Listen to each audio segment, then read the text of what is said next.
Stock market وغیرہ میں investment ہم تو اس کو اکثر منع کرتے ہیں کہ اس میں تفصیل بہت زیادہ ہے. جیسے ایپ وغیرہ میں آپ کرتے ہیں، اس میں تو بسا اوقات پیچھے کچھ ہوتا بھی نہیں ہے، ایسے ایپس لانچ کر دیتے ہیں اور وہ آپ پیسہ انویسٹ کر دیتے ہیں اور بعد میں لے کے بھاگ جاتے ہیں، تو غرر کے امکانات بہت زیادہ ہیں.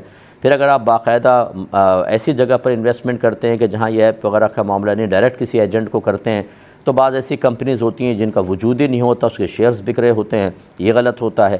اسی طریقے سے بعض آپ شیئرز جب خریدتے ہیں تو ایسی کمپنیز نے لون لیے ہوتے ہیں بینکوں سے اور سودی معاملات بکثرت کیے ہوتے ہیں، ناجائز معاملات کیے ہوتے ہیں.